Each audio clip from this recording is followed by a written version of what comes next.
یہ ذرا عامر ضیاء صاحب سب سے پہلے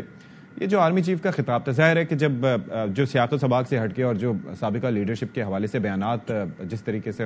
وہ کیے جا رہے تھے، منسوب کیے جا رہے تھے کہ انہوں نے یہ کہا، انہوں نے وہ کہا، تو ایک کنسرن تھوڑا بہت آ جاتا ہے، بھلے آپ نہ بھی تسلیم کریں، اور ظاہر ہے کہ ہسٹری موجود ہے، لیکن اس کے باوجود بھی تو یہ کس حد تک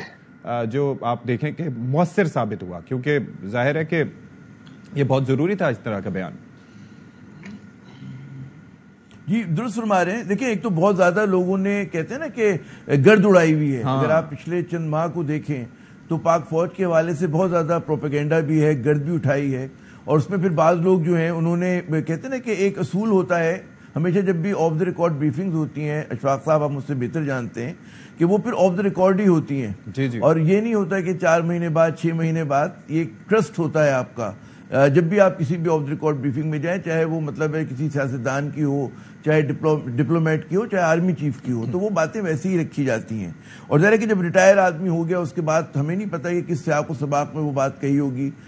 کس پیرائے میں اس کو رپورٹ کیا گیا، تو اس نے بہت زیادہ لوگوں کے دلوں میں ایک تشویش میں مبتلا کر دیا تھا۔ تو میں سمجھتا ہوں کہ ان چیزوں کا ایک تو خود ISPR کی جانب سے ایک وضاحت آ گئی تھی، بڑا اچھا ہوا تھا، اس کے بعد آج کی تقریر سے بھی بہت ساری چیزوں کی وضاحت ہوئی ہوگی۔ سب سے بات جو میں اہم دیکھتا ہوں کہ مسئلہ کشمیر پہ آپ دیکھیں کافی عرصے سے خاموشی سی چھائی ہوئی تھی، اور حتیٰ کہ مجھے یاد ہے اس سے پچھلے برس کی جو پاسنگ آؤٹ پریڈ ہوئی تھی تو اس میں بھی اس کا کوئی تذکرہ نہیں ہوا تھا، تو یہ مجھے کم از کم مجھے سے پاکستانیوں کے لیے ایک بڑی اچھی بات ہمیں لگی کہ اس میں آرمی چیف نے بڑا مطلب 2-3 جگہ پہ بڑی مضبوطی کے ساتھ پاکستان کا جو روایتی موقف ہے اس کا اعادہ کیا، اس کو رکھا کہ پاکستان نے ہمیشہ ہی کہا ہے کہ ہم اپنی اخلاقی، ڈپلومیٹک، مورل سپورٹ جو ہے وہ جاری رکھیں گے۔ تو اس سے متعلق یعنی کہ جو ابہام تھے،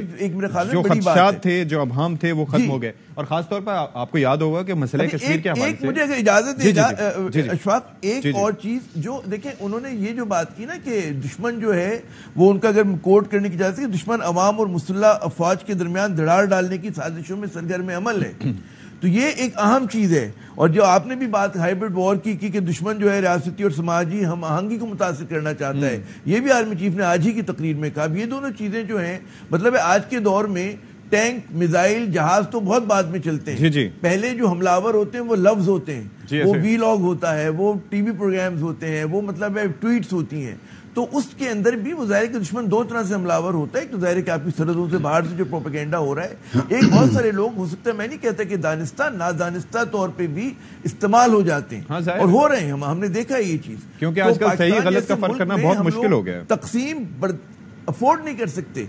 آپ کا سینٹر آف گریوٹی مانے نہ مانے، پاکستان آرمی جیسا آرگنائز ادارہ ہے، اس کو رہنا چاہیے، اس پہ مطلب ہے گلے شکوے اپنی جگہ وہ ایک الگ چیز ہوتی ہے، لیکن ہمیں اس کی اہمیت کا اندازہ ہونا چاہیے، ہمیں یہ پتہ ہونا چاہیے کہ پاکستان کی سالمیت کے لیے کتنی وائٹل ہے، تو اس کے لحاظ سے جو دشمن کی یقیناً جو سازش اندر سے بھی ہو رہی ہے، باہر سے بھی ہو رہی ہے، وہ چیز ہمیں سمجھنی چاہیے، اور اس کے بارے میں کہتے ہیں نا ایک ریسٹرین کے ساتھ گفتگو کرنی چاہیے، اور لکھنا چاہیے، بولنا چاہیے۔ ہمارے یہاں جو ایک مادر پدر آزادی ملی ہوئی ہے کچھ چیزوں کے اندر، اس پہ میرے خیال میں ماڈریشن کی ضرورت ہے۔